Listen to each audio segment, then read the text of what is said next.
The following Smark Out Moment Smack Talk podcast is a Pay-Per-Viewpoint episode, and it is for the 2019 Super ShowDown event. Introducing first, I am your host, Tony Mango, and I am joined by Callum Wiggins. Hello. And Robert D. Felice. We're not kids anymore, guys. What?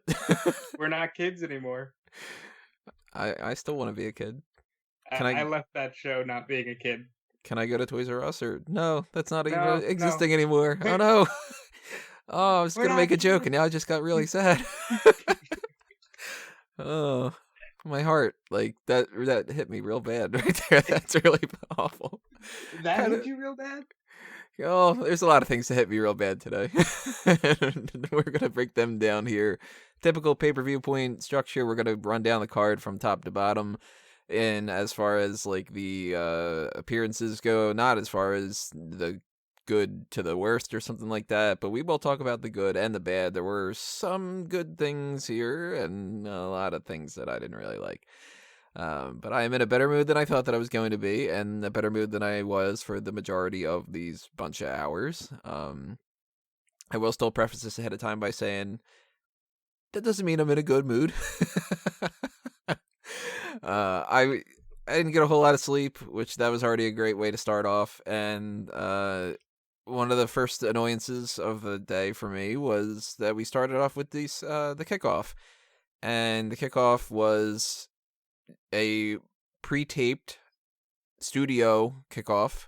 The panel was Charlie Caruso, Beth Phoenix, and David Otunga, and they just did 50 minutes worth of take a look at this match. This is what's happening. I think this is going to happen. Did you guys know that this is going to exceed WrestleMania? The equivalent or exceed to WrestleMania. They did it twice in the first 3 minutes. And I was like, I'm already annoyed. Like, I'm already tired, and I didn't want to hear this, and whatever. And it took until 50 minutes into the show for us to get our match. Where it was like 46 minutes or whatever the hell it was. I don't know. I know it was at least 41 minutes in. It was about 48 minutes in because they had 11 minutes on the clock. Yeah. So, pre-show wise, did you guys watch all that nonsense ahead of time? I did, in fact, watch all that nonsense ahead of time, and wow, I sure know how to waste time. I've just had a long day at work. I had to come home. I had to subject myself to 4 to 5 hours of a wrestling show that I'm not particularly interested in watching. Of course, I didn't watch the Kickoff show. Yeah, I've got better things to do. You're so lucky. I'm jealous. Did that mean that you didn't watch the match itself as well? I was back in time for the match. Okay. And I was interested enough because it's the Usos and the Revival, and even in their sleep, they can't have a bad match with each other.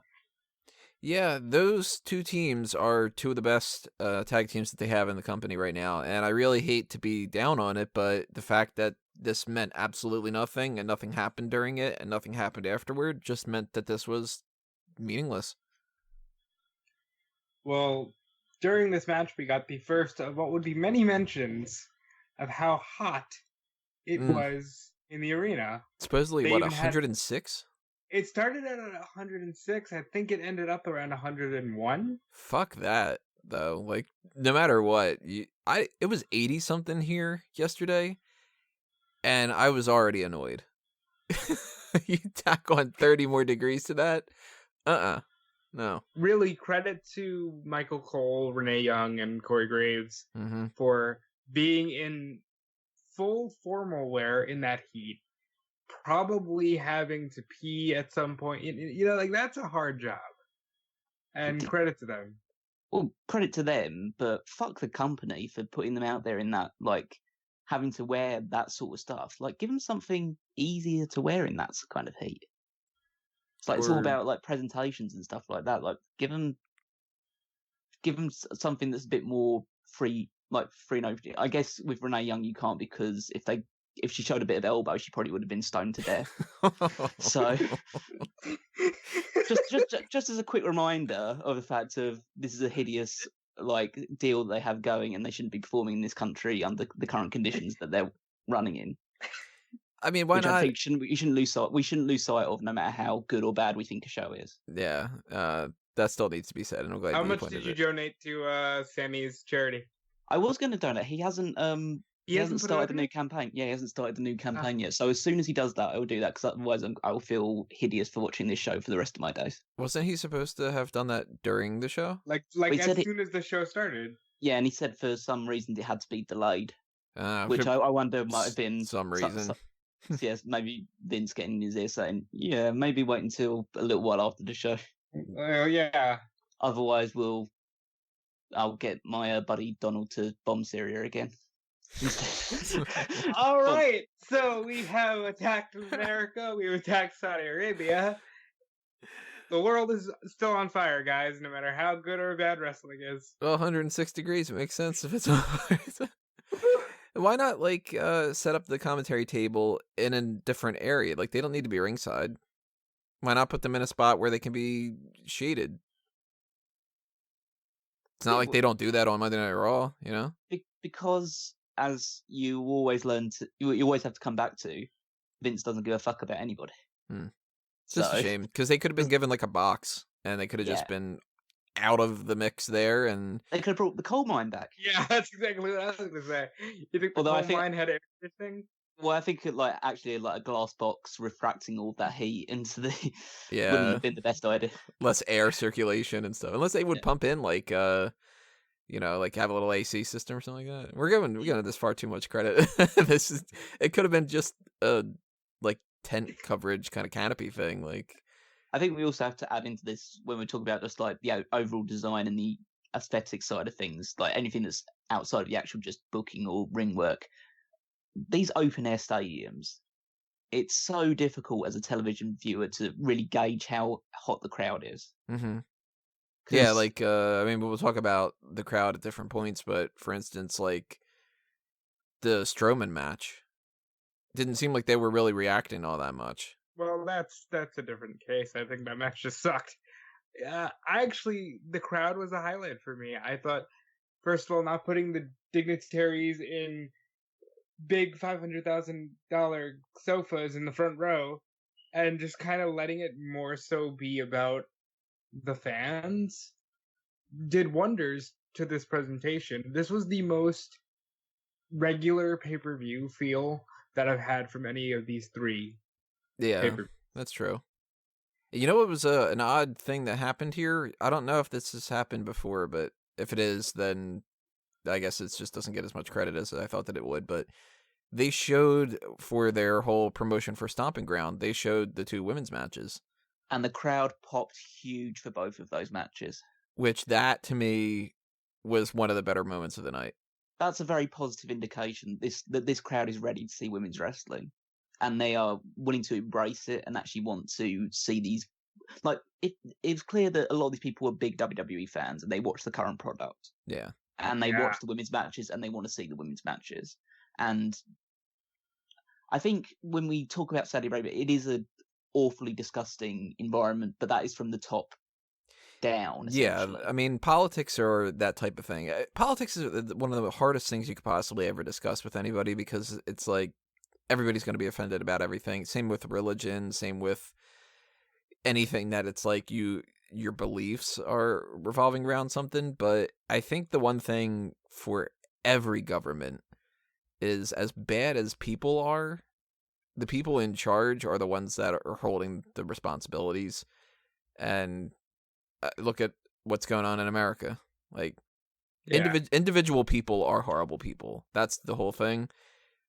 But then again, when you've got individual people that are representative of a particular mindset and they are in control of a country's point of view, it makes you look bad. So that's why, like, America looks really bad at certain moments, and that's why people still make fun of Germany and they still do the whole, like, a bunch of Nazi things and stuff. And that's why, like, a bunch of people can't separate that when it comes to any country. I mean, people say, like, oh, the French, they're all, like, whatever. And it's just like, it's the same thing for everything. So the crowd itself, any of the criticism when it comes to a lot of the things with these types of events, it's really cool to see, like, the little video package that they had of, like, the little kids, and they're, like, real hyped about that. And you can see throughout the night, various points of this, the crowd was, like, beyond happy at certain things. They were really excited to see all the matches, and it kind of made me feel bad as someone who gets this stuff like pretty freely. I mean, it's just a case of like it makes you feel like you're taking all this stuff for granted, not giving WWE any sort of credit for the shit they do and so like the creative decisions they clearly make their product worse. But it does make you feel like, are these guys just happy that they're even there and performing? Why can't I feel like that? Well, because if you don't get it that often, then it makes it all that more special, you know? Yeah. Mansoor in an interview talked about not always getting the TV show over there, but always getting the video games, and I can speak to that. In the 2K games online, there's a lot of Saudi Arabian players, and they love their Roman Reigns, they love their John Cena's, they love Randy and CM Punk, as we did here. When Shane said best in the world, the crowd started chanting CM Punk. Mm-hmm. They were familiar with the product. And that's really cool to see that stretches over to the women. And that pop that they got for that is like, that was one of my favorite parts of the night, which is really strange to say because it was just a quick graphic of, hey, we're going to have a Lacey Evans and Becky Lynch match, and we're going to have Alexa and Bayley. And it was like, that got a better reaction than anything, which I hope people are paying attention, and that means the next time around we actually get a women's match. Well, we know that Alexa and Natty were there, and they didn't do a match, but they got to meet, kind of like Make-A-Wish, but over there. They went to hospitals and visited little girls. Oh, so that's cool. They're getting there, you know? But as we said earlier, it's the people at the top that are deciding it, and if the reports are to be believed, that WWE were essentially pushing the entire day with the Saudi government to try and get an Alexa versus Natalia match to happen on the card, and they outright refused to do it. So it's the people on top that say that we can't have women performing in the ring because women are second class citizens. It's like it's their equivalent of thinking like in America saying, well, we've got to have two bears wrestling in the ring because that's it. I'm not so much like inhumane or something along those lines, but it's like these are two second class citizens. We can't have them in the ring with each other. So I don't know why this popped into my mind. Well, I know why it popped into my mind because you said Bears, but this is a totally random aside. It has nothing to do with Super Showdown, but I just kind of wanted to talk about it because why not? It's fun. Did you guys ever see that thing where Kobayashi, the hot dog eating guy, was trying to out-eat a bear? No. No, I don't think that's ever... I mean, to be fair, like, it should really come up in YouTube feeds more often. It really should, because that was amazing. It was like, I think, the second Glutton Bowl or something like that.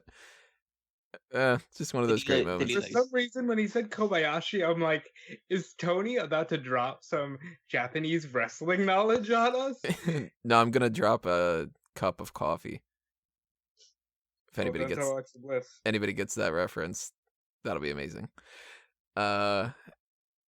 Yeah, so the women thing, we didn't get a women's match, which that's a downer for sure. I liked that tweet that, I forget who it was, somebody tweeted it or whatever, you guys had showed me, but the thing of like, hey, they snuck the women in there in Finn Balor's entrance. Yeah. I thought that was pretty funny. Ross Berman of ProWrestling.com and WrestleZone tweeted that out because, yeah, that's probably what they did. I would not be surprised if you learned, like, later on, yeah, they were partially in the Finn Balor entrance. That's the kind of thing that I would do, and that's such a salty thing, but I like that kind of stuff. I would have preferred it if one of them was playing Sin Cara. Yeah, so we had the whole kickoff. I had said before the Usos and the Revival should tie somehow into the Roman Reigns thing. It didn't. It just ended up being a match. The Usos won by pinfall. Completely skippable. And it's a shame because those two tag teams are much better than that. But that led into the first match of the official card, which was Seth Rollins defending the United States. I always want to call it the United States. The Universal Championship against Baron Corbin. And there had been a report ahead of time from WrestleVotes that this was going to go on first and that Brock Lesnar was going to cash in. It was going to be a DQ and Rollins was going to retain. So I was really looking at that as like, oh, thank God, it looks like that's going to happen, and this is going to be amazing, and I'm really happy, and I'm really excited. and we get this whole match with Corbin, and it ends in a really kind of strange way. It's Corbin starts arguing with referee John Cone, and Seth Rollins rolls him up. He gets the schoolboy victory that way, and afterward, Corbin lays him out with the end of days. And I'm thinking, okay, well, the match wasn't really all that interesting, but hey, at least they're going to do this thing. And Brock Lesnar comes out and gets low blowed, and Rollins starts beating him down with a chair, and I'm like, they didn't ring the fucking bell. And then it dawns on me, and I'm like, oh, they're dragging this out more. And I have to admit, my whole perspective of this whole event just went to shit. From that point on, I was not invested in pretty much anything. I found it hard to watch the next 6 matches. I found it really a struggle. I started writing up all this, like the low points and all the other kind of stuff. I was like, I guess I'm going to go take a bathroom break here and there. I really it completely drained my energy and annoyed the hell out of me. First things first, credits Baron Corbin for wrestling in stupid corporate casual in 106-degree weather. I am not in the slightest excited about Baron Corbin feuds with the WWE officials. I don't want to see that. That can be done really well if it's like Triple H and Earl Hebner or something of that regard, but Baron Corbin feuding with referee John Cone or just referees in general is not something that I'm excited about going forward. Not even if it's Heath Slater? Only if it leads to Nicholas being on summer break and defending his father's honor. In terms of the Lesnar thing, I thought Heyman slipping was a botch. I didn't realize for a second that was actually the setup for, oh wait, that distracted Lesnar. Rollins gonna punch him in the dick and beat the crap out of him. I like the angle, with the exception of I know that they're just dragging out the Lesnar thing, but I really did like the angle, and I like that they're allowing Seth Rollins and Brock Lesnar to just have a rivalry. You know, nobody else since Roman has gotten that, and I'm glad that Rollins is getting to beat up Brock Lesnar, even if it's with a chair. Go ahead. Go ahead. I was gonna say, who's the one backstage that in the past 2 years has been like, I know what'll be the linchpin for this rivalry? Low blows. Specifically with Lesnar. Well, it's been Lesnar. It's been the AJ Styles, Shinsuke Nakamura stuff. Like, there's been a lot of things where it's basically just like low blows is the feud. So was it like 4 or 5 years ago that Austin was like, why did Cesaro tell me low blows are banned? And I guess somebody decided to unban them and make them the catalyst for major feuds of, hey, how do you get a guy down? Well, just kick him in the nuts. And I texted you guys this, and like, Lesnar needs to wear a cup or something, and that would get a huge pop for me if it's like somebody tries to hit him and it doesn't work because he's got a cup. And then you got the close-up of him doing that laugh. Yeah, because how many times are you going to hit this guy in the nuts? Even better if he's wearing like the chastity belt from Men in Tights and it actually hurts the person because it's solid steel. What did you think, Callum? The match was boring. Every Corbin match is. I think, I mean, it just, I don't know what it is about Corbin. Because Corbin technically is not bad in the ring. He's actually gone a lot better in the past year. But it's just, every time I watch him, it's just a case of, I don't care what you're doing, and anything you do, anything you say, I just don't want you there. And I'd rather it was anybody else at that point. And it's just, it must just be down to a load of overexposure. The fact that, and it's not even the fact that, like, because everyone's on the show every week and there's other people that I'd still want to have in the main event scene. Just the fact that he's always been in and around the main event scene for too long, whether it's like as the acting general manager or Kurt Angle's assistant or as a constable, then you have like now as a main event heel. It's like, go away for a little bit, go away for a couple of months and come back, and then we'll see what it is, but it's just a case of he just doesn't do anything for anybody, it feels. Because as soon as he was on the offense of this match, the crowd just completely died. Well, do you think that this is kind of something that we had talked about before, X-Pac heat? Do you think that it's sort of just changed over to Baron Corbin heat? Well, yeah. I think it's just a case of he's got the same heat that the Forgotten Sons have got. Only in NXT, they use the heat the Forgotten Sons have to try and tease the audience, thinking that, oh, he's never going to actually win. They're never actually going to win the big one or anything like that. We'll just use that because we know that you don't actually like these guys. And not because we've booked them really well as heels, it's because you just genuinely don't care about them. Whereas Vince sees that kind of heat and thinks, well, this guy's the best heel we've got. And he's going to push him to that effect. I don't think he'll actually end up winning the Universal Championship when he gets his another opportunity, but he's still getting these like big matches out of it, and that's not the position he should be in right now. Other things I want to note from this match, specifically the beginning, Rollins' gear looked cool. Burn It Down looks so much cooler with fire pyro. We gotta talk pyro. What a cool thing to do, right? Burn it down and flames shoot up from the stage. Even Corbin had like smoke or haze and it looked better. It made the presentation so much better. That is the one thing that, as much as they kept saying this is going to be the equivalent or exceed WrestleMania, this is the one thing that I felt actually came off as being WrestleMania-like. And it's so much better to see, like, this big stage and the pyro and the entrances that were amped up quite a bit compared to what it normally would be. And that was one of my major highlights of the night. If not, actually, I mean, my favorite part of the whole night was an entrance, and we'll talk about that later, but that was so much better. I think in regards to the cash-in, this makes both Lesnar and Heyman look like absolute bumbling fools. Yeah, it does. Because there's two areas of it. It's a mixture of the fact that Rollins, Lesnar, Heyman, should I say, falls over while trying to get into the ring, so he looks like an idiot immediately. Lesnar looks like an idiot because he decided to stare at the briefcase rather than try and deal with Rollins immediately. They look like double idiots because Lesnar could have beaten Rollins for the title on Raw and chose not to do it because he was waiting specifically for this night to do it and completely fucked it up. Yeah, and completely fucked it up in the process because Rollins just low-blowed him and beat him to death with a chair before curb stomping him into his own briefcase. And then Lesnar didn't even have the guts or the nerve to try and interfere into the Kofi Kingston match later on in the night to try and cash in at that point.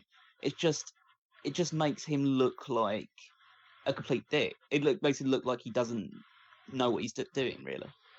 Well, do you guys believe the thing that I believe, which is that they did this first because Brock wanted to get on a plane and leave immediately? I didn't even think about that, but yeah, I don't blame him in that regard. Look at what happened at WrestleMania.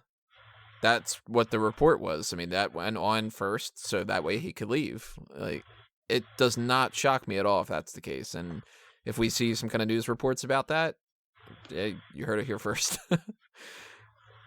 It makes Rollins look like a weaker champion because he continuously opens these shows.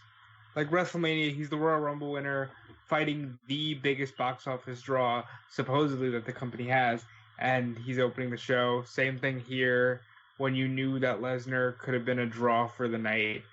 And, yeah, but Lesnar does what he wants to do. I have to agree with Callum. I didn't even think about that. They really do look like jackasses, both of them. Mostly because, apparently, Brock Lesnar, if he's not just killing everybody, he looks like an idiot. Because last time he wasn't running through everybody, he couldn't even stand on his own 2 feet in the ring with Goldberg at any point in time. It's like that again. Except Rollins is actually outsmarting him and not outpowering him. I'm just annoyed that this didn't just throw the Money in the Bank away, and now they're going to keep dragging this out. And yeah, and now it's dragged out with a guy who looks worse than he did coming into the show. Like, I know they protected Lesnar well enough anyway throughout the years, but he now looks worse than he was going into it. Yeah, and for what, though? That's the thing. Like, I know that part of the philosophy that's going on in WWE right now is this is an interesting thing, at least to them. Like, it might not be to anybody else, it might not be to certain people, it might frustrate the hell out of me, but somebody, Vince McMahon, and or other people, because it could be like Kevin Dunn, it could be Triple H even, it could be whatever. Some people think this is an interesting thing to keep saying, what if he cashes in? Oh, look at that. He didn't, but try to tune in next week and stuff. And I'm really curious to see if there's anybody that is trying to make the argument of, yeah, but we've done this enough times by now that we can see that the ratings aren't really reflecting that. And it's kind of like, well, we've already had 3 years, 4 years, or whatever worth of this Brock Lesnar thing anyway. So once we eventually pull the trigger, it's not going to be a good idea. And the definition of insanity is doing the same thing over and over again and expecting different results, and trying to at least make that argument. Or if everybody's just going, oh, that's great, Brock Lesnar cashing in and not cashing in, that's going to be something to tune him in the next time. And let's have Stephanie McMahon cut a promo about how she doesn't like what's going on and that she's going to address it on Monday Night Raw just for us to change our minds again and whatever. And it really, like, I hate to harp on this again, but it's like, what happened with that continuity script supervisor job? Like, it bugs me so much. I don't think it's something that people aren't saying. I'm sure there are quite a few writers who are at least trying to say, hey, let's not do this, let's do something else. But at the end of the day, Vince knows that it's Brock's the biggest draw, or at least he feels that way in his mind. And yeah. It just annoys me. And that, I said it before during this, that killed this pay-per-view for me. And I feel like since that didn't end up happening and everything, if I were to go back and rewatch the matches that I wasn't into, I probably would enjoy them more. But I mean, for instance, the very next match was the Intercontinental Championship match. It was Finn Balor in the whole demon shtick against Andrade, and I barely watched it. So I don't know if it was good or not. Was it? I think this is one of those matches where if he was in front of a different crowd and Balor wasn't in the demon paint, this would have been a 4-star match, I'd say. I think they did a lot of good stuff. But I think it dragged a little bit because I think they were trying to go a bit longer than it should have gone. Maybe it went about 3 to 4 minutes too long. But the stuff like the Impaler Ddt off the top rope was really cool. Andrade like doing the back elbows and Balor trying to withstand it and like get back up from it was really cool. But yeah, just in case, like, I don't think the crowd was super into it after what had previously happened, and the fact that Balor was wearing demon face paint made the end result too predictable. Mm-hmm. And it's one of the things that I harp on about so much, and I know that a lot of people agree with me in this regard. Just a case of, they talk about on commentary saying the demon face paint is about intimidation, it's about mind games, about it gives Balor an edge against his opponents. And then the question that always is asked is, why doesn't he wear the face paint every match then? Or why do you not get to see that in the matches? Yeah. Like, with Undertaker matches, you see people do things like when he sits up, people go like, oh shit, and they back away and they get scared and everything, and you don't really get to see that much in the Finn Balor matches, even when he's in the demon paint. I mean, all it needs is just Finn Balor to have one promo or one sentence even, just saying an explanation, even if that explanation is, I'm comfortable in my own skin and I want to prove that I can win matches in my own skin, but sometimes I know that I need to bring the demon out to try and give myself like that next level of like a mental edge, or like trying to expose the fragility of my opponents. Something to that effect, but there's never been an explanation, and that's one of the biggest issues in all of WWE's writing, is that they do things for the sake of doing them and they don't tell us why they're doing them. They don't have to hit us over the head with it, but they could just allude to it a little bit. It would even be a decent means to say something like, it takes a lot out of him. Like, exactly. Kind of like, well, when I let that inner part of me, I always try to fight that part of me.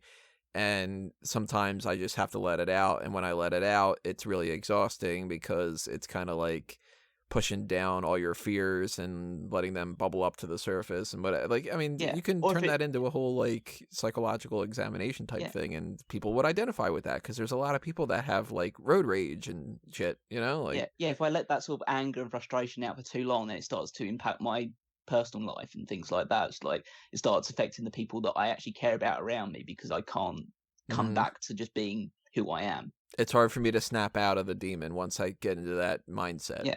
Just a segment where he does that, or a video package where he just talks about that would be perfect, and then I'd be totally happy with the demon character from that point forward. Totally on board with it. Like Rob had suggested about Andrade pulling on the La Sombra mask. Like, imagine how great of a little twist that would be for him to be like, you think you're the only one that's got like this other mode that they can turn themselves into? Well, look at my mask. This is whatever. And once I put this on, I bring on this kind of mentality, and I'm going to beat your ass at Stomping Grounds, because I'm assuming that this is just going to be a rematch at Stomping Grounds. Yeah. And it's going to be 2 out of 3 falls, but you can't be the demon because you need to be the man. I'm just imagining now that he's like the little kid at a playground. He's like, but you can't be the demon because I called no demons. Yeah, like, okay, we're gonna go again in Mortal Kombat, but you cannot pick Liu Kang. All right, like, right. Well, you can't do freeze and uppercut as Sub-Zero. That's not fair. I called no freezing, no odd job. Like, I'm tagging the base. Yeah. The difference for the Stomping Grounds one is that he'll have Selena Vega in his corner. Yeah, and that way she'll help him win, and then he'll win the title, and they'll just be like, well, fuck it, like, we'll just have him wait. We talked about this in the predictions preview thing. It's just like, well, let's just do the match, and then we can do the other match, a rematch 2 weeks later. We'll have the title change then, and if you don't like it, fuck you. That kind of thing. I would say that at the very least, this demon entrance was a step up from a lot of the most recent ones that he's had on the WWE roster. Very much so. The demon entrances that they've normally been doing are quite literally put you in face paint, maybe give you like a red filter, and that's it. Yeah, whereas this one, it had like the full shebang of like other little demons surrounding Balor when he just rises up from the stage wearing a giant robe. Crawls down to the ring. He does his thing where he grabs the title, which is laying down on the ramp, and he picks it up like Gollum picks up the ring. But that's a cool entrance. Yeah, that was actually one of my highlights of the night. It'd probably go down as one of the better entrances of the year because I didn't see any real entrances that stood out this year at WrestleMania. I had a couple written down, but this and one other throughout the night ended up being my list of like, all right, these are very much candidates to be the best entrance of the year. I didn't talk too much about the match because Callum nailed it the entire time. I'm thinking, boy, if they were just in California, this fucking match would be super hot and one of the best matches on the show. I thought that DDT from the top rope looked fantastic. I don't know why he chose to break that out the first time here. And yeah, great match. Wrong crowd, but at least the crowd was super into the demon, which is what they needed to do. So I can't call it a miss, but it's definitely not a hit. After that, we had Roman Reigns against Shane McMahon. And Shane McMahon won that by pinfall after a Claymore kick from Drew McIntyre, which I wrote this up on the Bleacher article, and I'll just going to echo it in shorter form. It's very annoying to me when I can look back on many, many months of programming and see that everything was essentially booked with this philosophy of, yeah, but it's going to lead somewhere. And then you start seeing that it's not leading anywhere. Because Shane McMahon won the World Cup tournament, and it was stupid. But everything was, oh, hold on, it's gonna lead somewhere. Don't worry about it. We'll piggyback off of this on Survivor Series. And then Survivor Series went down, and it was awful. And it was like, oh, well, that sucked, but don't worry. We're doing this because it's going to go somewhere.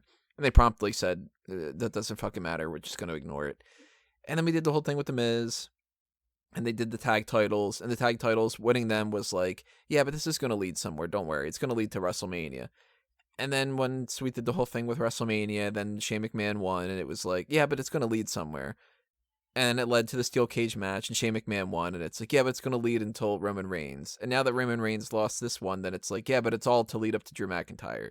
So you mean to tell me that they're fucking in November, and they're booking this World Cup tournament, and this is a two-pronged process. It's one direction or the other thing. Either they planned that this is where they would end up going, which all this was all supposed to just set up Roman Reigns versus Drew McIntyre at Stomping Grounds in a meaningless match, in which case, who the fuck planned that? That's awful. Or number two, the most likely option, they didn't plan any of this out, and they just keep changing it. And when you keep changing things and you build it on this idea that the next thing's going to be where this is leading to, and the next thing is whatever, you become the boy who cried wolf.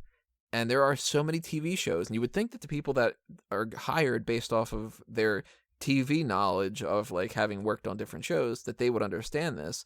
How many TV shows have gone down over the past decade or so since something like Lost, where they built up this idea of we're leading to something, but we're going to keep changing it on the fly.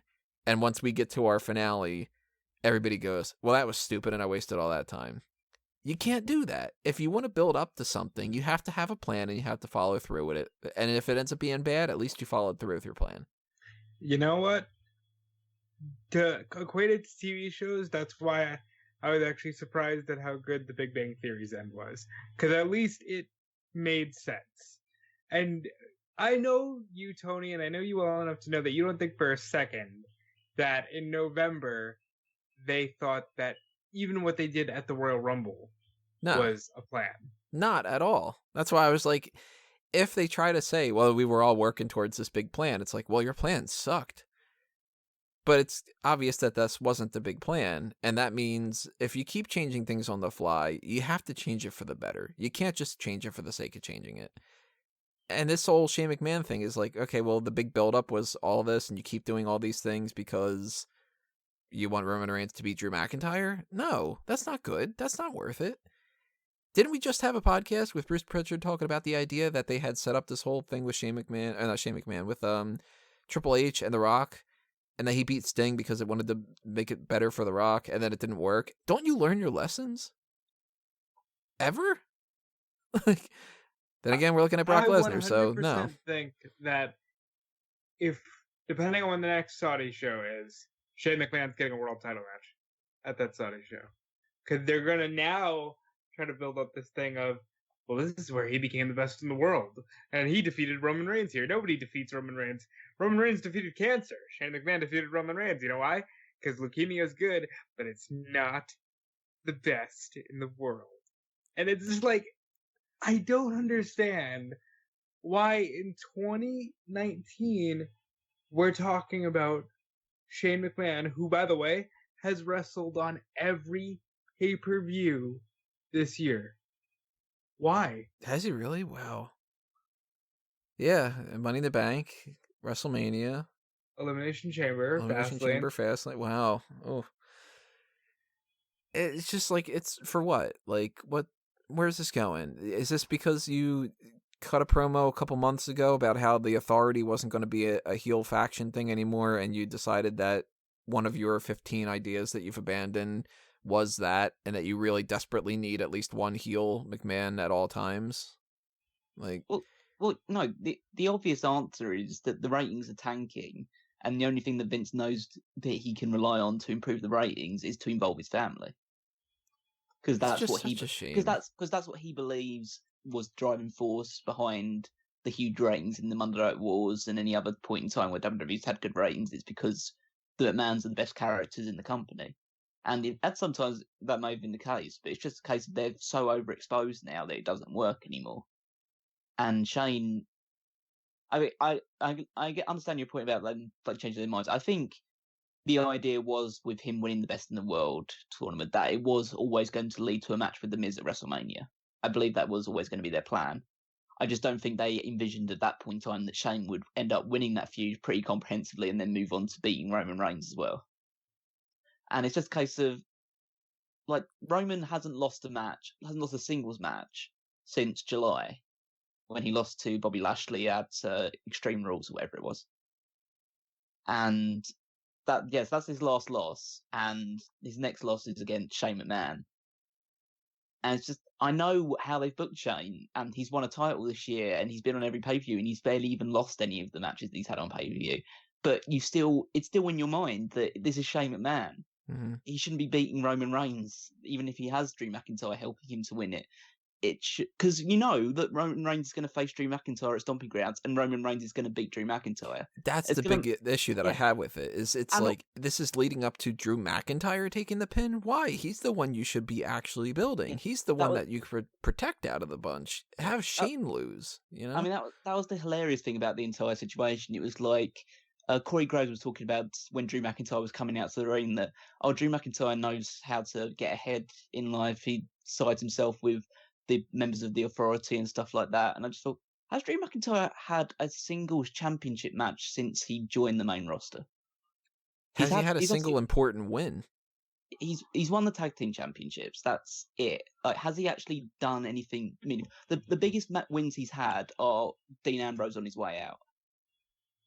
And that was one of those written in the stone types of things anyway. Like, McIntyre didn't win the Royal Rumble. He didn't win anything like a championship. He hasn't won any kind of like number one contender type matches to put him in a really strong spot. Like, McIntyre's been this guy that they brought up with the whole Dolph Ziggler thing as like, oh, you better watch out. And it's been long enough time now that it's like, well, what am I watching out for? He's gone from being a surefire world champion to being in the exact same position he was when he first entered the company, which is Vince McMahon's chosen one and a lackey for the top, like, authority figures. Yeah. Do you think that that's because they have to prove themselves right? Almost like the XFL. Like, my initial idea will get over in the end because fuck you. And typically I don't even think that pessimistically, but when you look at a guy like Drew McIntyre and how they didn't just pull the trigger with him immediately, or why they didn't just pull the trigger with even, we mentioned Lashley beating Roman last year, how he has ended up being nothing special. What is it with these talents? You have such a stacked roster. I don't understand why Shane McMahon just beat the equivalent of John Cena. I haven't seen a match this stupidly ended since Laurinaitis beat Cena, and that went nowhere as well. You know? It's just a bothersome situation because it's like, again, like, imagine you go back in time to November and they're sitting around the writer's room and they're like, let's book this World Cup tournament. What do we do with it? Well, we want to do Shane McMahon versus The Miz at WrestleMania. How about Shane McMahon does this and we can slowly turn The Miz babyface and we could do a tag team thing, whatever. Imagine going back in time and being like, so the end result of this is going to be that Drew McIntyre loses to Roman Reigns on a C-level pay-per-view. That's where you guys are leading. And to see if they would go, oh, that sounds great. Or if they would go, oh, that sounds like shit. Why are we doing that? And you can't do it because obviously time travel is not a real thing, or if it is, I'm not aware of it. Or I guess I'll have always been aware of it. I don't know how that works. It's the type of thing that, like, you shouldn't have to go like, well, in hindsight, we fucked up by doing that. Just don't make these mistakes. Now that you know that this is where you are heading, don't do it. Don't book Roman Reigns versus Drew McIntyre at Stomping Grounds as we can have Shane McMahon win, and then that way it can put the heat on Drew McIntyre, and then that way we can have Roman Reigns win, and then isn't everything well in the world? No, it isn't. Like, there's nothing... Drew McIntyre gets nothing out of losing to Roman Reigns in 2 weeks. Roman Reigns gets nothing out of beating Drew McIntyre in 2 weeks because it's Roman Reigns. He doesn't need to beat anybody, but at the same time, you shouldn't put him in a position where he needs to get a win back.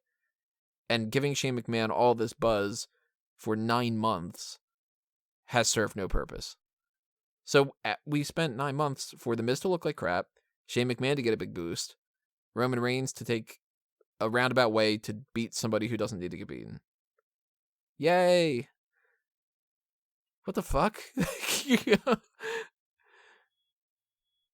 So it's like that's one of my biggest disappointments of the night was just kind of like I'd rather have the predictable, stupid, all right, he just beats Shane McMahon and we just move on, than to drag things out into worse scenarios. I genuinely have to ask this question now. Do you think Shane is winning a world championship this year?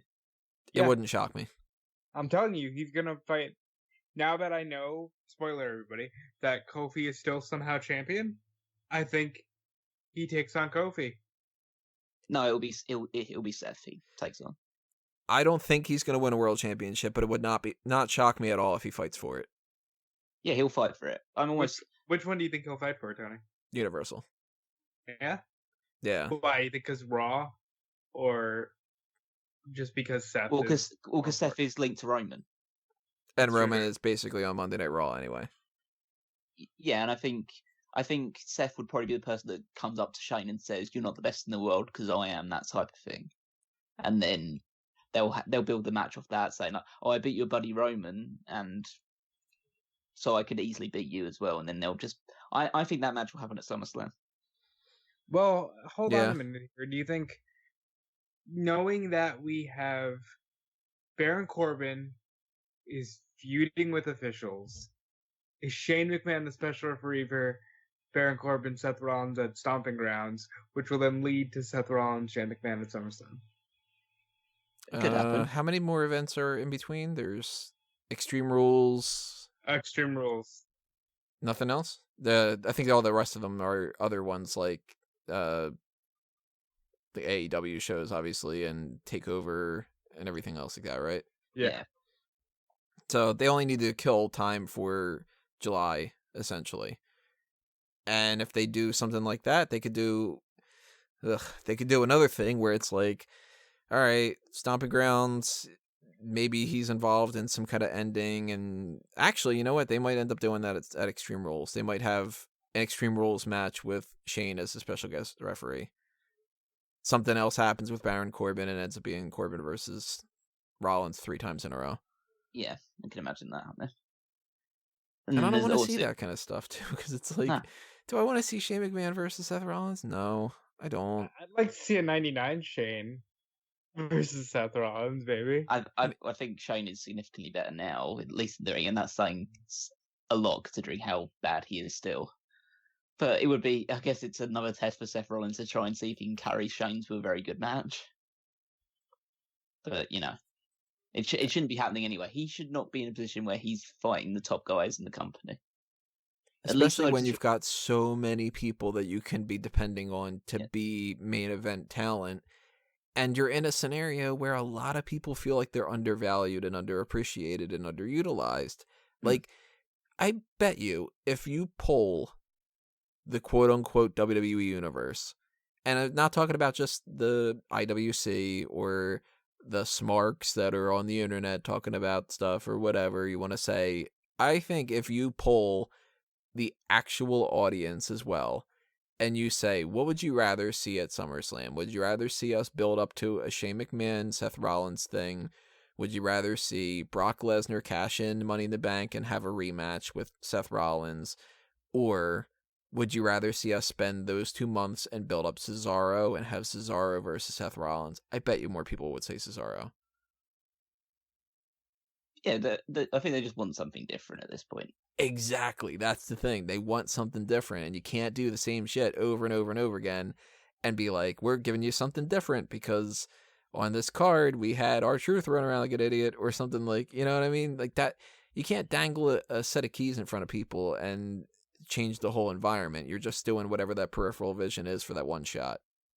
And I hate it so much. And this is the type of thing that, like, I barely watched this match and I hated it, and I hate exactly where they're going, and I don't want Roman Reigns to win, and I don't want Drew McIntyre to win. I just don't want that match now. And that's nothing that's a fault of Roman Reigns or Drew McIntyre, or for that matter, Shane McMahon. What was the bigger botched comeback, Daniel Bryan or Roman Reigns? Daniel Bryan. Yeah, Daniel Bryan. They could have done a lot more with that one. At least with Roman, you know that he's going to recover eventually. I don't know, they are really wasting their time with Roman Reigns. And I think that they're hesitant to push him too much because they think that if they do that, they're going to get everybody to turn on him. Yet at the same time, they refuse to not push him. So they're kind of like that person who's like at the pool and doesn't want to jump in yet. So they're just kind of sitting there dipping their toe over and over for 45 minutes. Was essentially because they don't think they can give him the world championship just yet. They think that the next best thing is to give him a feud with McMahon. Because that's essentially in their mind even bigger than fighting for the world championship. And that's why he's on both shows, because he's still Roman Reigns. Yeah, that's the biggest botch side of things. It's the idea that he's now getting ridiculously overexposed. Well, my problem with that is they did this already, and this is what I didn't like about the Roman stuff with Lesnar at last year. They crowned him perfectly in 2016, even with the McMahon. But they crapped all over that just to try to rebuild him up again, and now people aren't interested. Because it doesn't feel as fresh as it did the first time he punched Vince McMahon, who was a special referee in his match with Sheamus, and, beat Triple H at WrestleMania.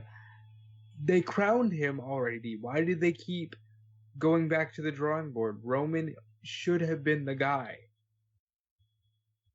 Well, the argument is that Roman should never have been the guy because the fans didn't want him as the guy. No, the fans wanted him as the guy. They just got pissed because they realized, oh shit, they're about to give him the shoving him down our throat treatment. But they wanted him as the guy. The fans wanted the Roman Reigns that was in the Shield as the guy. Yeah, and then they didn't want the Roman Reigns that WWE wanted as the guy. They made him John Cena 2.0. Right. And WWE fucked up Roman Reigns. That made Roman Reigns have to carry that guilt on his, not that guilt, but that pressure on his shoulders. They didn't want to do anything for the longest time other than say, we are right, you are wrong, deal with it. So everybody fought back, because that's what happens when you give people that kind of thing. It's irresistible force meets immovable object. It's the same thing of just being like, we are stubborn, screw you. And then the fans go, well, we're stubborn as well, screw you. And then nobody wins. And then you wait long enough, and then it takes the leukemia announcement to turn things around, and then you don't even capitalize. It's just a case of, I think Roman is in a very terrible situation right now, in the case of he needs a real shift in his character to really not such progress, but at least change his trajectory a little bit. Yeah. Like Daniel Bryan. Yeah, but the thing is, they can't turn him heel because he just recovered from cancer. They could, but people will say, oh my god, they've turned the cancer survivor heel. But then again, the guy who is like Daniel Bryan as a heel is a pro-environmentalist, which is trying to tell us how we're destroying the planet, and he's the bad guy. So it's the micromanagement of what the current era is, because if this were 30 years ago, then it would be a different story. Yeah, true. Roman Reigns would be able to be himself, and he would figure out a way to get over. And that's what happened with Steve Austin. And that's what happened with Shawn Michaels. And it's what happened with Bret Hart. Because Bret Hart is a completely different character than Steve Austin. And yet they were both super popular. And for whatever reason, there was a real bond with the Shield guys, and we talked about it in February. They could have been gone for 2 weeks, but the minute they put the fists in, place blows. Because you feel that, this is real. Now Roman's going to be a real badass, and there's just something about that, and they need to find that magic with Roman as an individual. And I guarantee you, him beating Drew McIntyre again, just like he did in a random pointless match at WrestleMania, him beating him at Stomping Grounds is not going to find that magic again. And it's going to be like, well, we did all this Shane McMahon stuff just for The Miz to look bad, McMahon to look good for no reason, McIntyre to look bad, and Roman Reigns to be lateral. I just don't want them to hold it off and drag it out all the way until the Royal Rumble, where they feel like, yeah, well, it's the road to WrestleMania, and the big dog is ready to take his top spot back. It'll happen. Because that's too long. It's going to happen, and it's going to be against Brock Lesnar. Yay. It's going to happen. Yeah.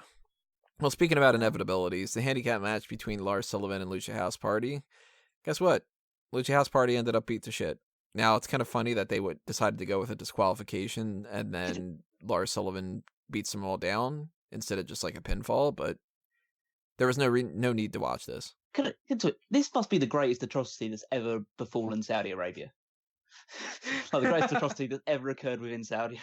None, obviously. But like, this was his first match, and I know people would talk about people were already down on Lars Sullivan, saying that he's going to be another Vladimir Kozlov. They didn't give him a chance with this match. He doesn't stand a chance. He is dead on arrival. I knew he was dead on arrival as soon as he entered the ring, and I saw he had the word Lars on the back of his trunks. It's like, oh wow, that's your name. It's like. He didn't have those words on the back of his trunks in NXT, did he? I'm not imagining it. He just had red trunks. It's just like, why do you need to have your fucking branding on there? Like, what? Because that way, when a month from now Vince McMahon doesn't like the name Lars Sullivan and wants him to just be Lars, that he's got it on his ass. It's gonna happen. He's going to be Lars. But the main roster, and I don't know if it's the writers or Vince, whatever, they have to touch something, because otherwise they didn't create it. Well, don't let him touch that. Don't touch his ass. His ass is fine. But it's just a case like this match is just an absolute atrocity in every stretch of the imagination. Lars Sullivan is busted open early in the match. He's bleeding from the mouth, which makes him look weak because he got busted open by a bunch of like tiny Mexican wrestlers. He has to sell for them as well during this match, when this match should realistically, if any booker with half a brain cell was in charge of this thing, they would know that what you have to do is Lars Sullivan just destroys them after 3 minutes, gets a pinfall, and that's the start of him like build up to be this huge monster heel. But no, his first match in, he's selling for 3 people that are half his size. And let's be honest, I mean, that whole complete decimation thing is still just blah, because it's just, okay, we get it. He's the guy that you're pushing. Can we just move on to the part where you're actually like doing it? Like, I do get that point, but that was what happened. That's how they built up Braun Strowman as well. Right. If they do it in a fun way, it's a different story. Like Ryback doing that kind of stuff was super fun. Yeah, and you could have made this fun as well. Like just had them flying around, Lars Sullivan always catching them, maybe throwing like powerbombing one of them onto the outside, onto 2 of them, or something like that. You could have made this an interesting squash. But what you do is, and it's the pièce de résistance, you have all 3 Lucha House Party members gang up on Lars Sullivan, beat him down, and get themselves disqualified. And then they walk away, having got disqualified, acting like they've won the match, and Lars Sullivan comes back and destroys them. It's just a case of like, yeah, but okay, they destroyed him afterwards, but the damage is already done. He didn't even get to pin one of these guys. He doesn't look good coming out of this. No. And more so than when he was going into it. They don't look any better out of it. And if they would have gone down any other way, it still wouldn't have been useful. Like this was a no-win situation. What was the mindset of protecting the Lucha House Party from taking a pinfall in this match? It wouldn't shock me at all if it was just to do it again. But it's they'll do it on Raw. Guys. Yeah, they'll do it on Raw.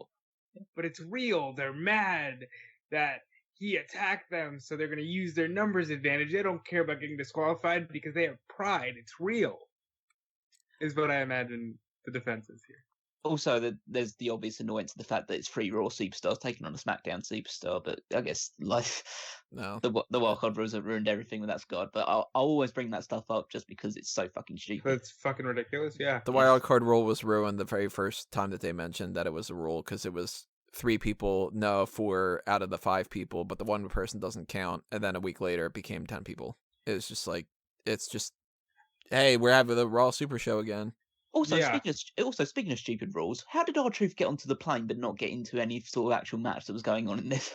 Your guess is as good as anybody else's on the internet. I mean, my guess because he didn't fly over there. Yeah. My guess is that they just had him on the plane in the process of it, and they just filmed it while the plane was still stationary on the tarmac, and then he got off because he can't actually fly over to Saudi Arabia. 100%. Yep. That's exactly what it was, and that's another negative for this was. They couldn't have just had somebody else be the champion, because I get the point is like we're making this like the R-Truth thing, but I mean, what's going to hurt them from having somebody else? Like Jinder Mahal could have been the champion and lost it during this match somewhere. He could have lost it to somebody else, and then somebody else could have won it at another point or whatever like that. And then on Monday, R-Truth could have won it back. If he just wanted to give it back to R-Truth. Like, could have won it back over the weekend. Just shoot a video for social media. You could have made it a like full circle type thing where they show them landing and it's like maybe Jinder Mahal's still the champion or something like that. And Jinder Mahal's getting, like, he's leaving the airplane and R-Truth is waiting on the tarmac and he attacks him and he wins the title. It could have even been that. I want to add to that by saying R-Truth is in the exact same position that Jinder left him in because he just laid there for a day or two. Even fucking better. Like, you just make it goofy and you just have him do that. Then it's like, okay, he waited that whole time. And you can even, like, you know, lampshade it by having Carmella be like, you were here the whole time? And he could just be like, yeah, I really got to pee.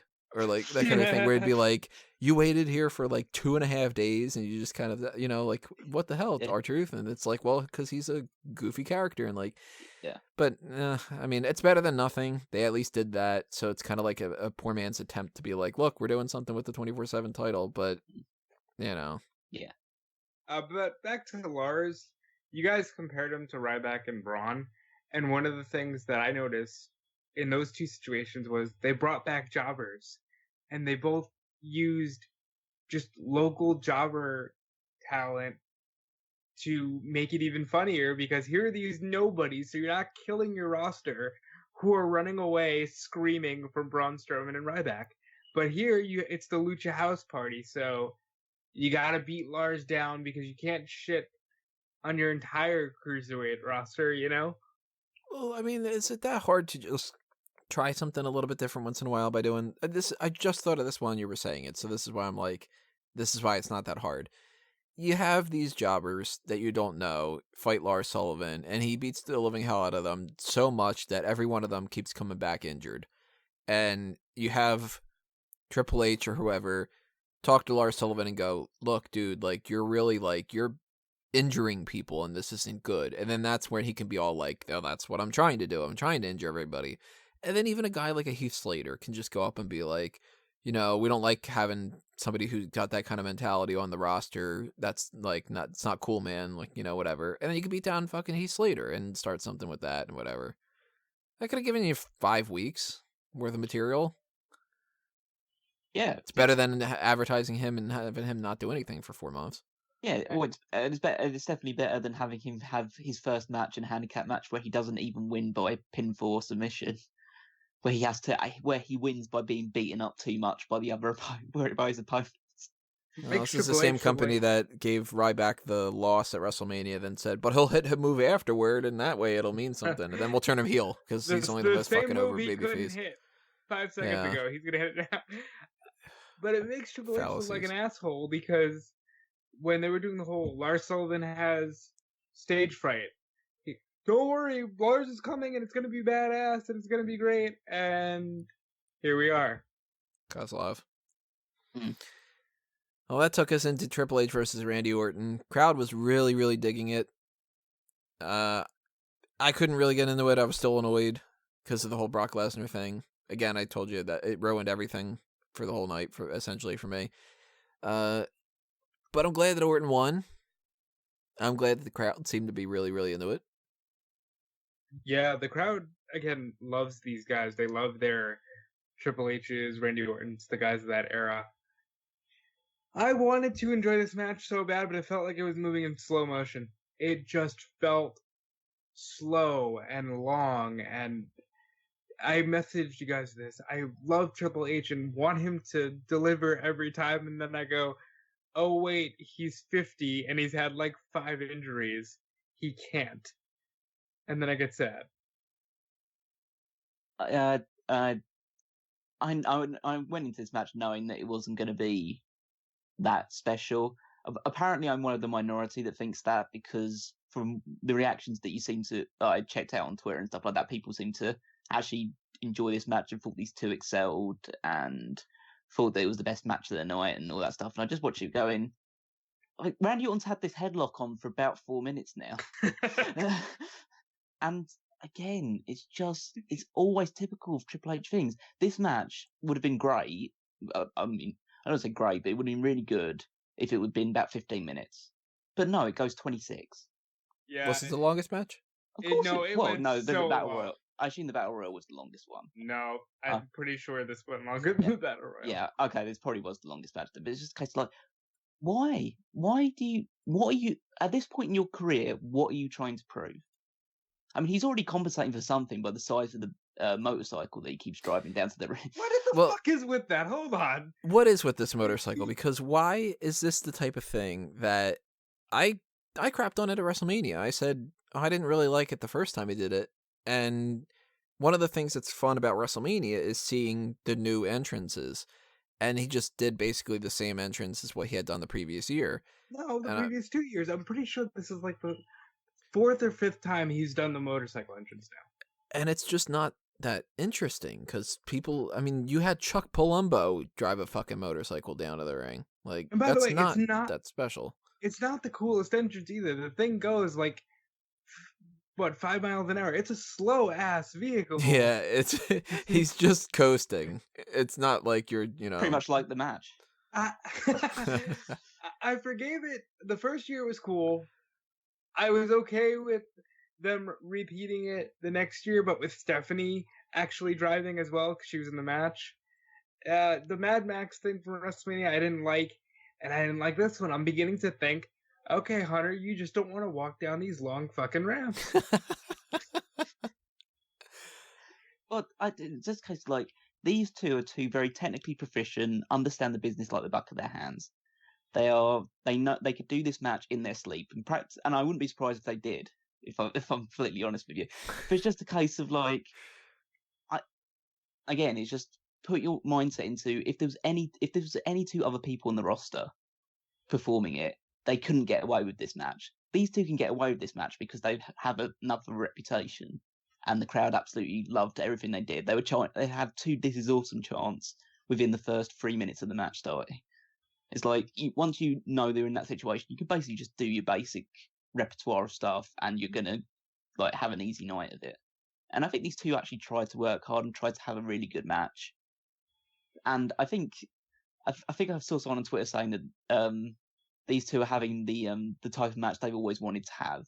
Yeah, that was also Ross Berman on Twitter.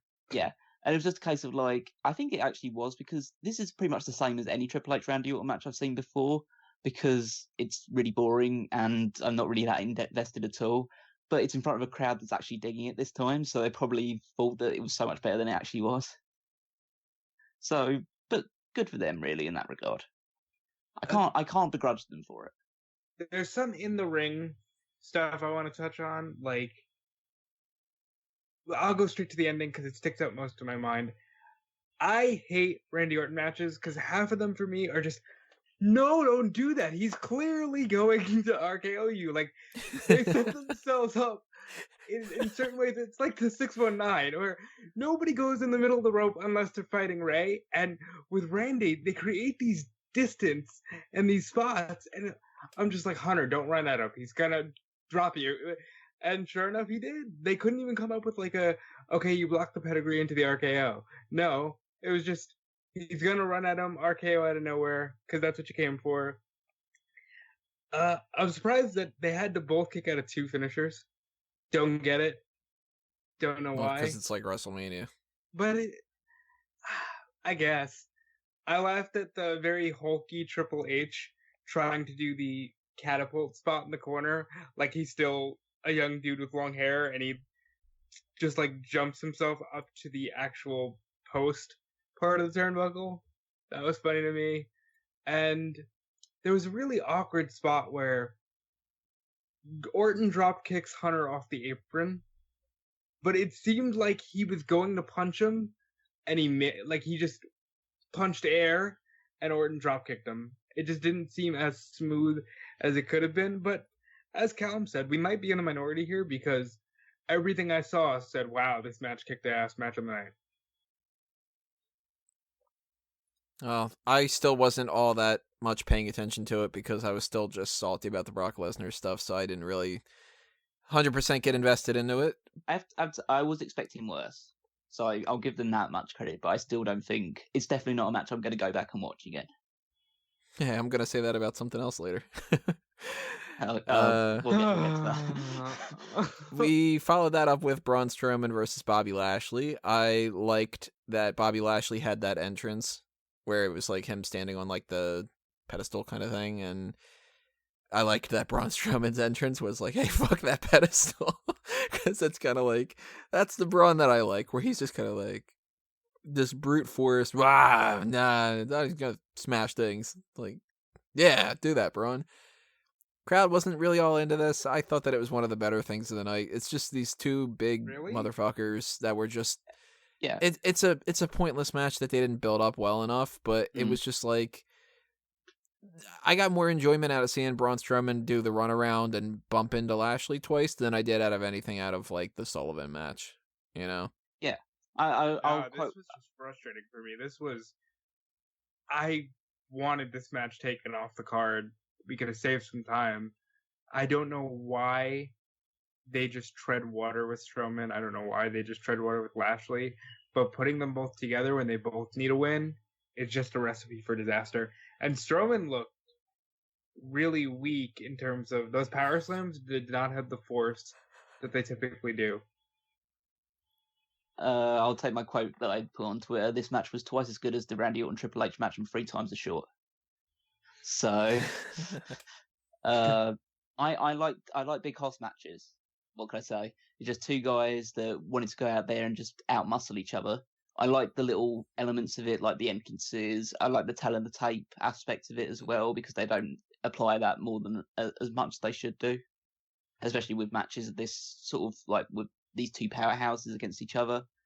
I thought Lashley looked good for the time that he was doing it. I like the fact they mixed in a bit of like athletic stuff as well, like Strowman rolling through from the like a dive attempt and Lashley leapfrogging over him, all of that other stuff. It wasn't as smooth as some other matches on the show. Like, this definitely wasn't like Balor and Andrade levels of smoothness, but I think it had a good amount of intensity and power, and I think they both actually tried really hard to try and get this match over. And so I enjoyed it for what it was worth. The crowd, once again, very into the get these hands. They were so in tune with the product, and that really helped me watching the whole show, but I couldn't care less about this match. It's almost like Braun Strowman's over. Yeah. That they should kind of do something with it. And I forgot to mention, Randy Orton won by pinfall. Braun Strowman won by pinfall, just in case anybody needs the results themselves. And that applied as well to Kofi Kingston retaining his WWE Championship by pinfall over Dolph Ziggler in a match that, again, I couldn't really enjoy because I was just sitting there going, when's Brock Lesnar going to show up? When's Brock Lesnar going to show up? Thankfully, I was wrong. I will say that. Even though that means I'm going to have to keep going on with this whole Money in the Bank Brock Lesnar thing. But I was just like, it's going to happen. It's going to happen. And when it didn't, I'll admit, big wave of relief. I still don't like the Brock Lesnar stuff, but that made it to where I could enjoy the next two segments a hell of a lot more than I could enjoy all the stuff that led up to it. I can sympathize with that, but I felt kind of disappointed by the match, by the way the match ended, by what it's actually building toward. And I love Dolph and Kofi, and I wanted this match to kick ass, and maybe when they do it again in a steel cage at Stomping Grounds, it will kick ass, because, spoiler, after Dolph lost because of Xavier Woods, he basically said, I want Kofi in a cage, and I'm sure that match will happen at Stomping Grounds. But when you said Dolph and Kofi, by the way, I thought you said Dolphin Kofi. Yeah, Dolphin Kofi. And I was just thinking that there was like a dolphin version of Kofi. I thought this match was... It definitely was like a first act type of match where you know that the rematch is coming down the line because they clearly weren't doing their best stuff. And I can't say I really blame them. It's like, I don't know how many matches Ziggler has had this year. So you can imagine he's pretty rusty. This is his second, I think.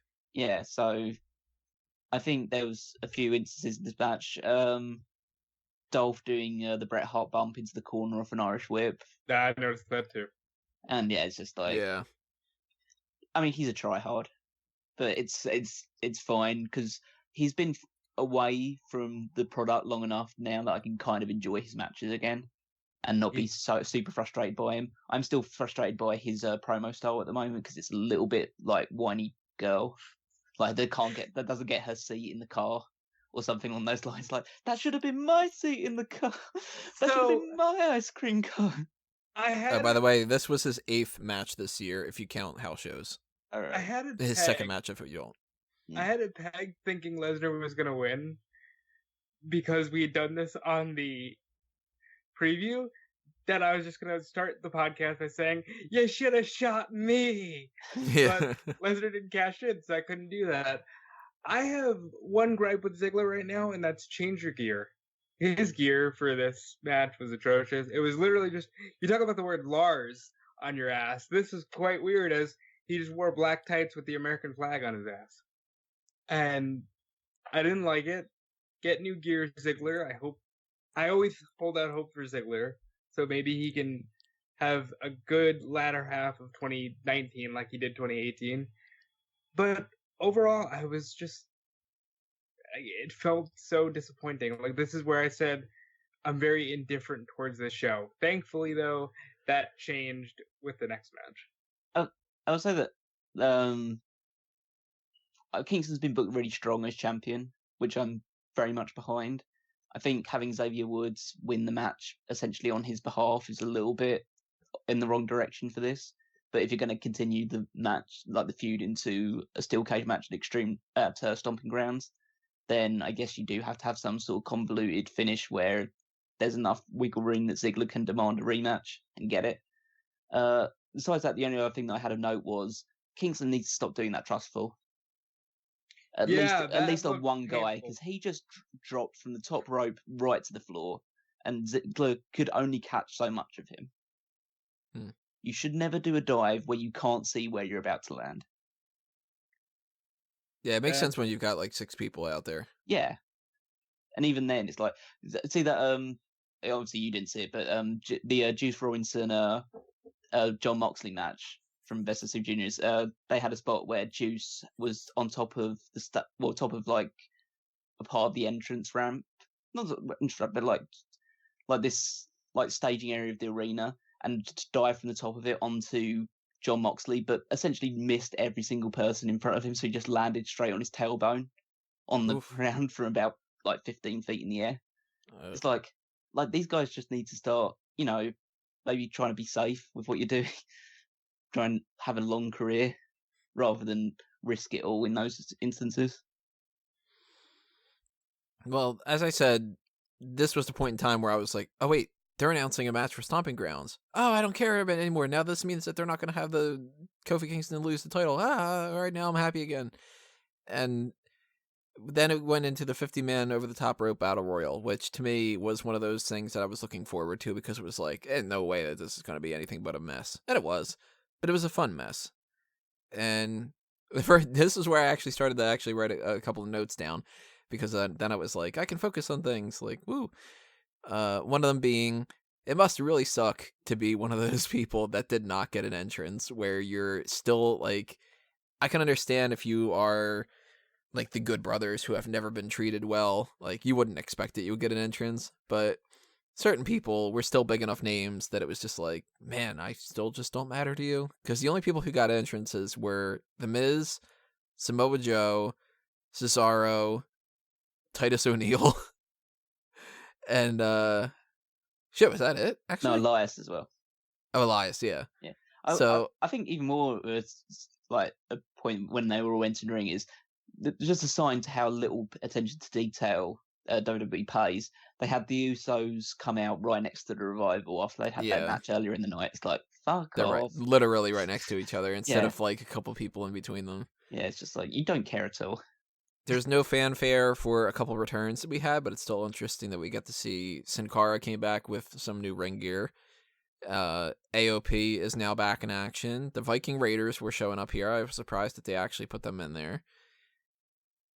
Who else did we get in there? We had 205 Live represented in here. Yeah. Buddy Murphy finally did something. I mean, you can call it that. Yeah, well. They had Otis doing a caterpillar elbow on Yeah, that's interesting. You had Rusev and Shinsuke Nakamura popping back up after like over a month off of TV. EC3, I think, was the first person eliminated. Yeah, followed by the Bollywood Boys. I don't know what happened to EC3 because this was like a theme, especially early on in the match. Cameramen were just all over the fucking place, and they were right there as soon as a guy had just been thrown over and was on the floor, but you never actually saw anybody really get eliminated until later on in the match. Also, Chad Gable cut his hair. Yeah, he did it a couple weeks ago. Well, I haven't seen anything of Chad Gable in the last couple of weeks or ever, so just a social media post or something. I think it was. It's like, no, just don't do that. Yeah, he needs to get it cut shorter. Like, don't do with the whole like mop on the head thing. That doesn't really work. You had Samoa Joe eliminate both tag team champions on his own. You had Titus hiding under the ring for a little bit, and then eliminating. Who did he eliminate? He eliminated someone pretty big. He eliminated both members of Viking Raiders on his own. Raiders, yeah. But yeah, that's really great promotion from NXT there. And they had a lot of weird things like that, where it was like the Usos took out, who did they take out? They took out somebody, and then the Usos were taken out, and like Matt Hardy took out the Revival, like on his own, yeah, and then immediately was tossed by Cesaro. He's not even get a chance to celebrate eliminating both of them. Just Cesaro immediately gets him out.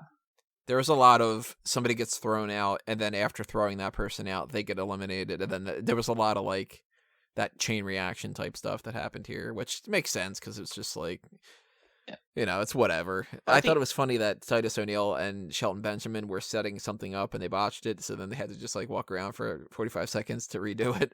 But I thought it was like, as far as Battle Royals go, it was a good example of it. Like the visual of having 50 people just in the ring, just trying to find some space to do some brawling in was just incredible to see. Just like that initial sign, just like loads of people just fighting in the middle of the ring is just pretty cool. And then as soon as like it cleared out enough so people could start doing some spots and having some interesting eliminations, then it got really good towards the end. And as soon as Mansoor was in that, then it became obvious. And I even called the whole like, Elias is the last one he eliminates and stuff. And this is where I think like a political side of things can change your point of view. I liked it. Yeah, I think it was a good way of having.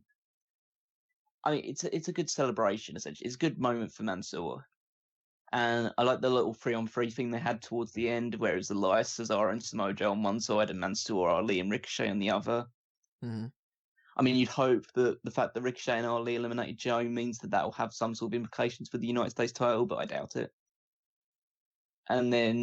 But then you have, like, when it's down to Mansoor and Elias, the crowd just absolutely gets their feet, just thinking, we really want this guy to win. And he does end up beating Elias, and he actually looks pretty good doing it as well. It wasn't just like him just managed to get a fluke throw over of it. He actually out-wrestled Elias almost. The crowd just went crazy for him. It's obviously is a very difficult situation because you don't really want to say like, oh, it's great to have a home crowd hero that Saudi Arabia can get behind because of the political issues surrounding it. But you can't act like all these people subscribe to the beliefs of the government or anything like that. Especially with the women, especially with their reaction to the women's stuff and all that along those lines. And I don't think Mansoor subscribes to that sort of belief either, based on the fact that he's working in America and he does work for NXT and he does work with like women's wrestlers, and I assume he's not around saying that they should be wearing they should be wrestling in like full length clothing and stuff like that at all times, or shouldn't even be wrestling at all. Yeah, and that's where the political thing comes in there, because if they would have booed the graphics of the women, I would have been like, oh, fuck this crowd. You know what I mean? Like, then it would have been a different story. But look at the way that Mansoor had this reaction to there. Look at how nuts the crowd went for it. It's completely pandering, 100%. There is no argument behind it. This match existed to give the Saudi Arabia guy a win. That's the entire purpose of this. And to have a gimmick match that was like, throw a bunch of people on there, whatever like that. there's no argument to that, and that's just a fact. It's 100% a fact. But there's pandering for a lot of different things. And if you want to try to crap all over this because of that, then you got to crap all over giving, I don't know, William Regal a championship when they go over to the UK. Or like when Pete Dunne wrestled whoever the fuck it was, and it was like a big deal that it was like, well, Pete Dunne's like answering the US Open Challenge or whatever it was.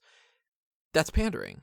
Like, there's a certain element of pandering that always happens in wrestling, whether it's the hometown hero or it's trying to get people to boo them because they're not in the hometown or whatever the case may be.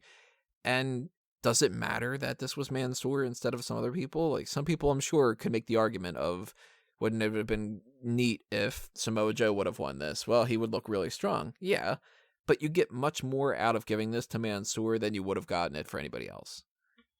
And now Mansoor is somebody in NXT. He's actually got stock. He's got momentum on his side. They've been building him up a little bit over the past month or so since Worlds Collide, and now he can actually be one of those people that starts to fill in a little bit of the gaps of NXT because we got all those people that moved up, and hey, look, Mansoor is now a mid-card babyface on NXT. I like it. He cuts a big promo afterward where it's very passionate. He probably legitimately believes that this is like one of the best moments of his life. And there's probably little kids in the crowd that are like, wow, look at that. A Saudi Arabian guy actually won something that's quote unquote supposed to be big. You can't hate that, you know? I agree. For me, I felt bad for EC3. Just that poor guy should have never signed on with the company. Oh, he Gail Kim'd to this for sure.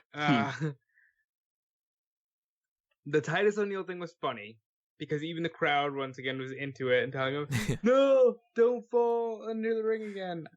So good for him. Fucking, I don't know what they're doing with the War Raiders since they just got eliminated by Titus O'Neil.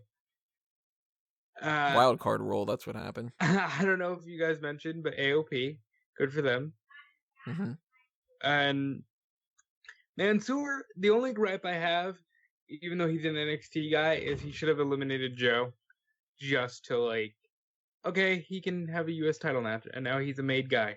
He won a Battle Royal, and we've seen worse, and we've seen bigger stretches on WWE TV. So that's something I would have done. But the pop for Mansoor, seeing kids legitimately cry in the crowd, and just see this place go nuts for one of their own. Yeah, it was pandering, but fuck it, it's wrestling. Wrestling is pandering, and it worked perfectly. And go ahead. I was gonna say, I will never criticize WWE for giving a crowd that they're performing in front of what they want to see. Yeah, that's a great way to put it. Did this make the crowd that they were performing in front of happy? Yes, it did. So what's the bad thing in that? Mm-hmm. It's a hell of a lot better than when you start getting into the arguments of, wouldn't it be great if we pissed everybody off at the end of this event? And different things like that they've done in the past, where it's like, that'll really upset them, and they won't want to tune in tomorrow. I was almost convinced towards the end they were going to give Elias the win. I thought for a split second, I was like, don't tell me they're going to do this just to get the heat. Yeah. Like, because look, I have said it multiple times in the past. How great would it be? Imagine the heat if blah, blah, blah. But there's a certain time to do it, and there's a certain time where it's just not the best decision to go with. And Mansoor was a good decision. They could have given it to Ali. They could have given it to Ricochet. They could have had a lot of good moments, but the Mansoor thing is the thing that mattered the most. I agree. And then we got our main event. The Undertaker versus Goldberg. And this started out so fucking awesome. Yeah. Goldberg has one of the best entrance themes. Undertaker is already my front runner for the best entrance of the year. That was awesome. And I was like, wow, this is really cool. This match actually is not starting off all that bad. Can I say something that's not awesome right out of the gate?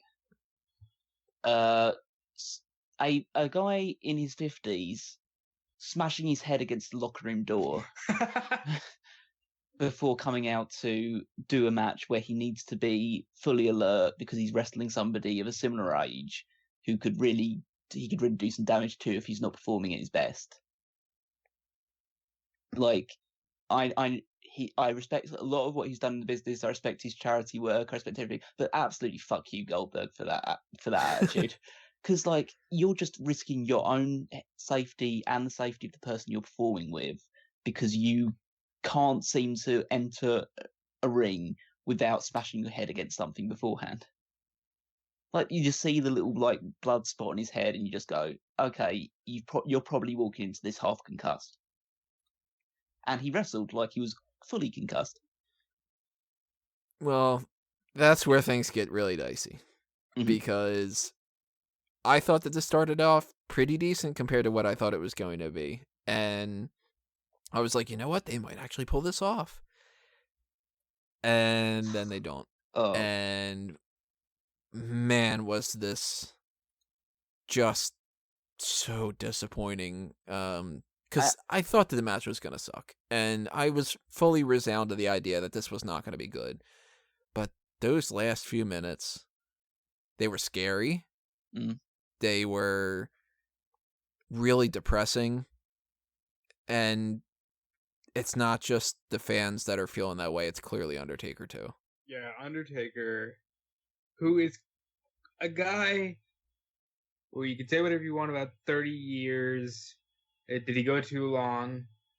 But he knows how to put on a good show, and he takes a lot of pride in his work. The way this match ended, I don't think I've ever seen a more visibly disappointed Undertaker. I think both of them really wanted to have a good match. I think they both really wanted to try and do it. And you can see by the way the match was laid out, they both wanted to put on a good show because they don't know how many times they're ever going to get a chance to do this again. And for whatever reason, whether it is the fact that Goldberg was going on this with unsteady legs or just the fact that they just couldn't perform to the level they wanted to based on the conditions or anything like that, or the heat or anything. Yeah, let's just add it all up. He did the pre-match ritual where he busts his head open. It's already 106 degrees in the vicinity of the ring. This is not, this is a guy who's only gone 7 minutes at most in his prime. It was approaching about that mark when all of this went to shit. So things do add up, but I never just felt more scared in an Undertaker match, including Hell in a Cell, than when Goldberg dropped him on his fucking head. That is, like, you just can't do that in any. I know, like, it's not exactly like it was Goldberg's intention. Yeah, he's not sitting there going, "I'm going to drop you on your head, motherfucker." But it's just, well, also what's hazardous is that tombstone by the Undertaker clearly dropped Goldberg on his head. He did not protect him. He did not protect him going down.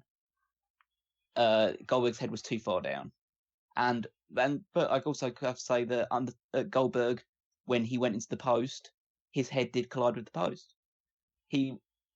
I don't know whether I assume he bladed, but the fact that the blood was coming from the top of his head makes me think it was hard way. And if it was, I don't think that he bladed. I think that cut that he had from the beginning of it just maybe he did it on purpose, maybe he didn't, but I think that he just kind of like opened it up more. But it was just like it was the fact that it was right at the top of his head. Like, it wasn't like on his forehead; it was coming from the top.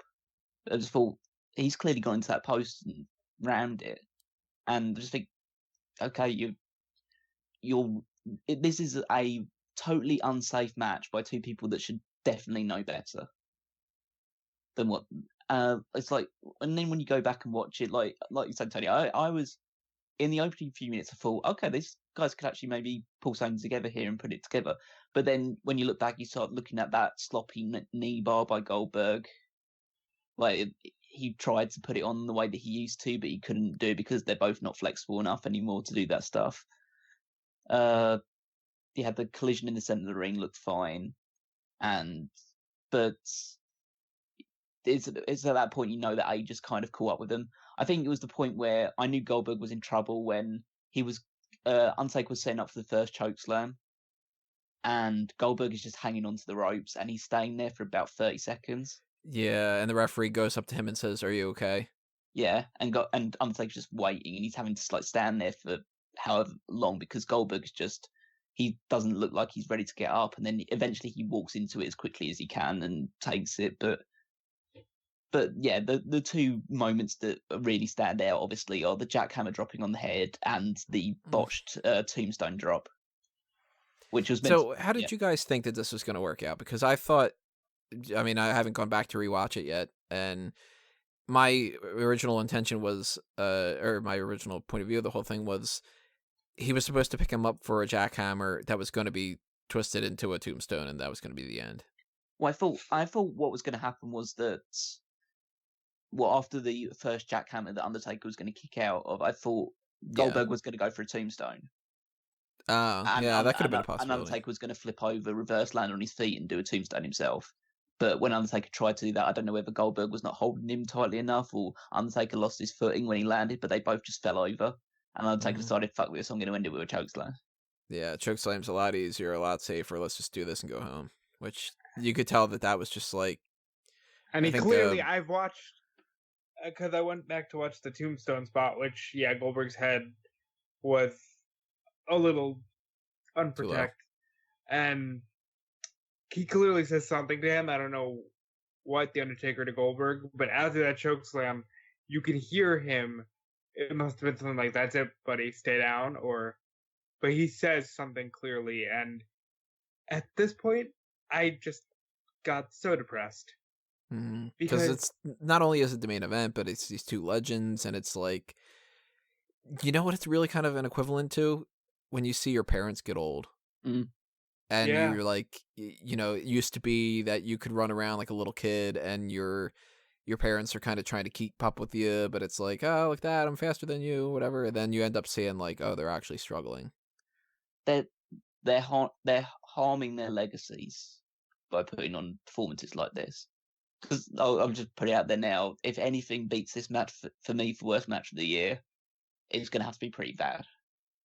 Because and I would like to give it leeway because of these two, the restrictions they were working under. Their age obviously is a huge factor in it. But essentially, if you're in the biggest company in the world and you're meant to be putting on the main event match and you deliver that, then it's like, I know there's excuses for it and there's reasons behind it, but it still is not on at this in this day and age.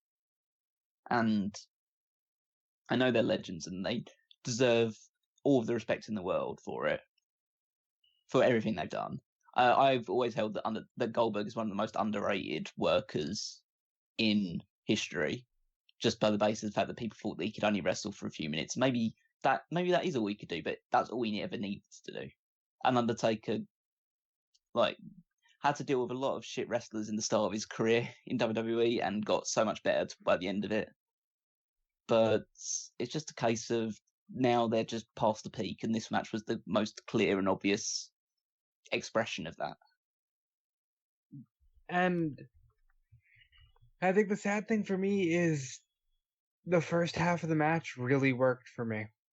And right up until the snake eyes into Goldberg bouncing off the ropes with the spear, I was super into, and then he drops him on his head.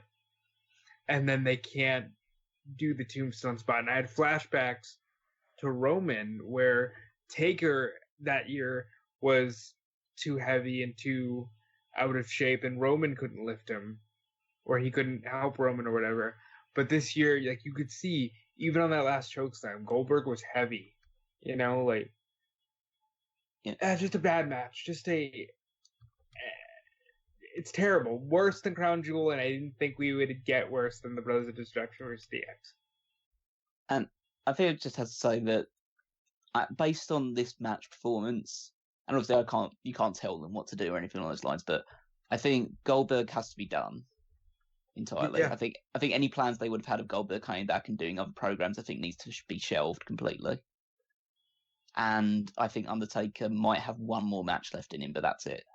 But they need to start. They need to decide who that one last match is going to be against. Yeah. They need to be like, this is it.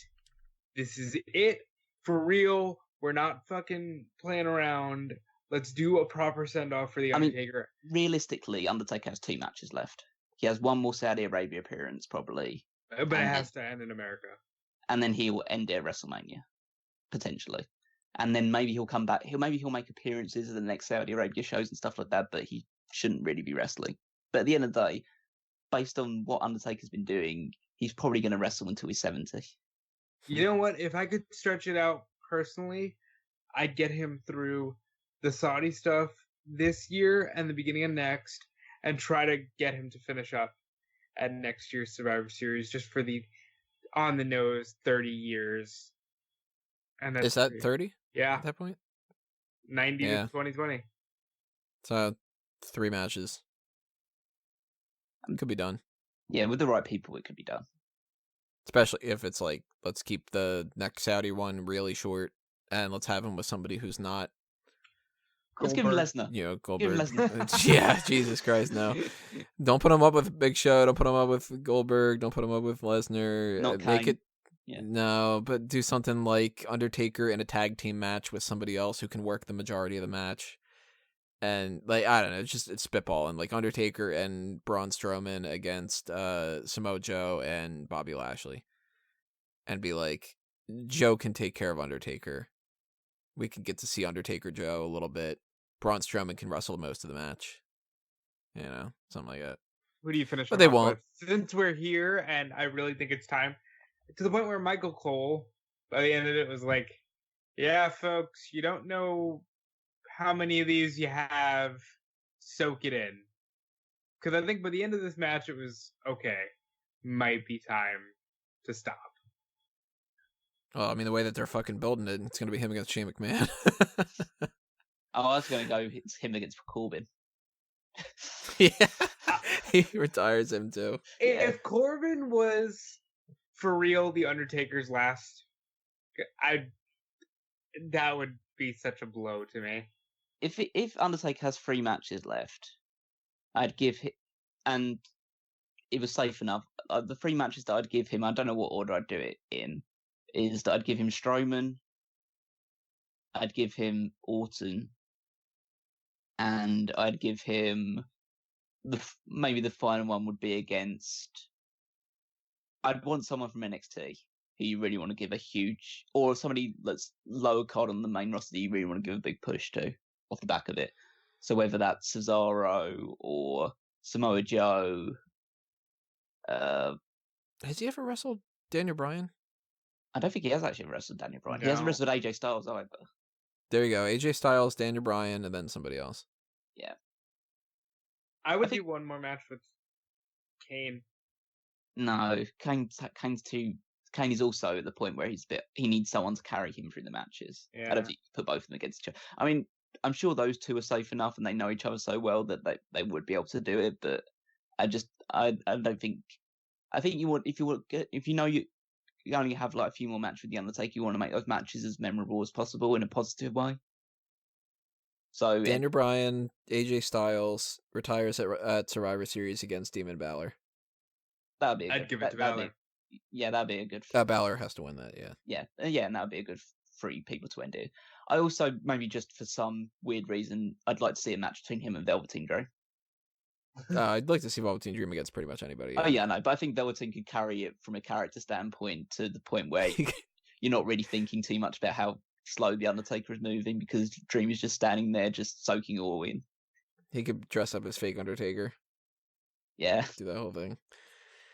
Well, as much as that was like a sad, scary kind of way to end the night, that's Super ShowDown 2019.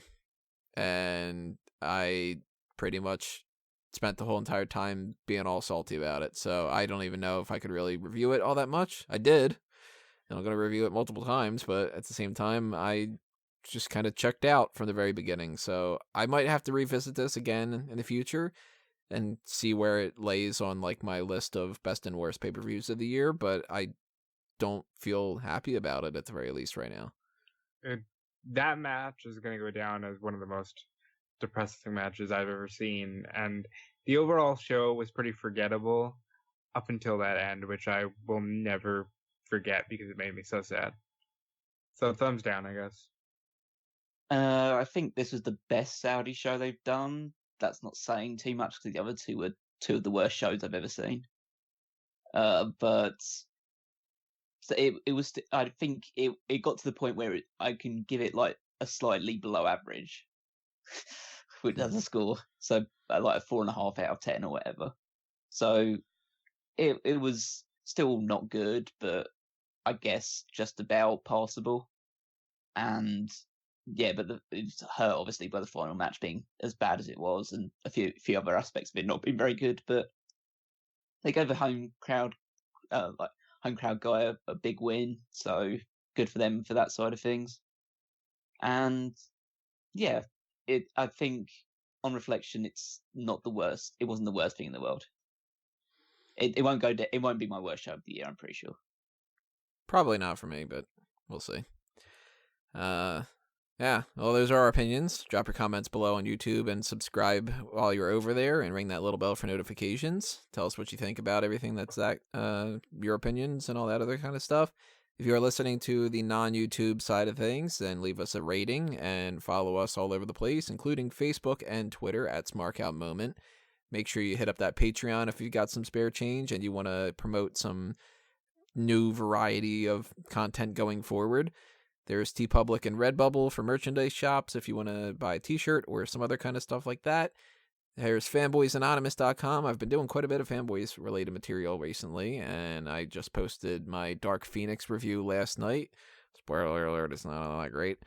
And I'm going to try to do some more stuff. So if you want me to do more with Fanboys Anonymous on the geek culture movie review type of side of things, then hit up that Patreon and check out all the stuff that's happening there. Subscribe to that YouTube channel and do all the same stuff on Facebook and Twitter and blah, blah, blah, blah, blah.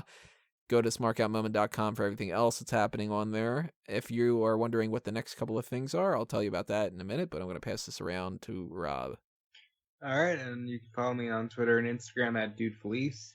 You can check out eWrestling News. You can check out WrestleZone.com and the WrestleZone Daily on Facebook 4 days a week, Monday through Thursday at about 6 p.m. Eastern.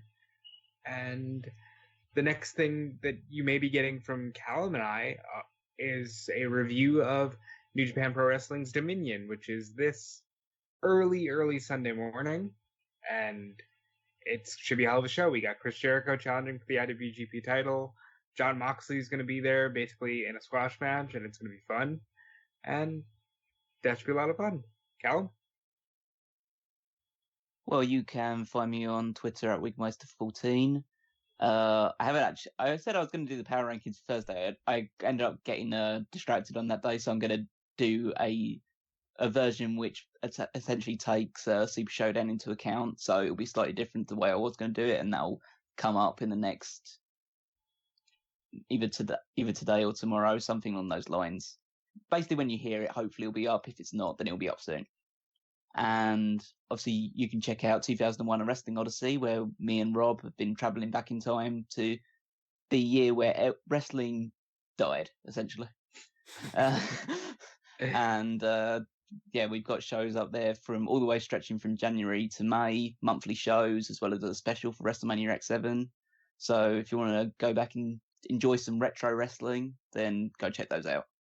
And as far as what is coming up next on the YouTube channel outside of the potential of the Dominion thing, on the next week's schedule, I've got, of course, another set of hot tags, but a question mark, because we could do kind of anything. We might play the game.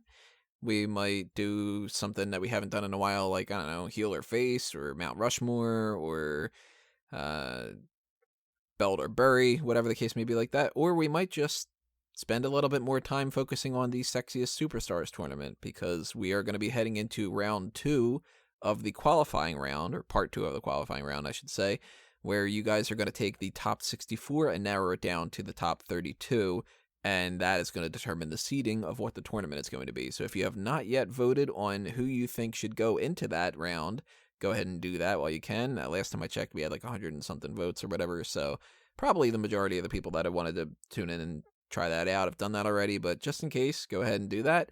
And that might be happening Monday, it might be happening Tuesday, it might be happening Wednesday.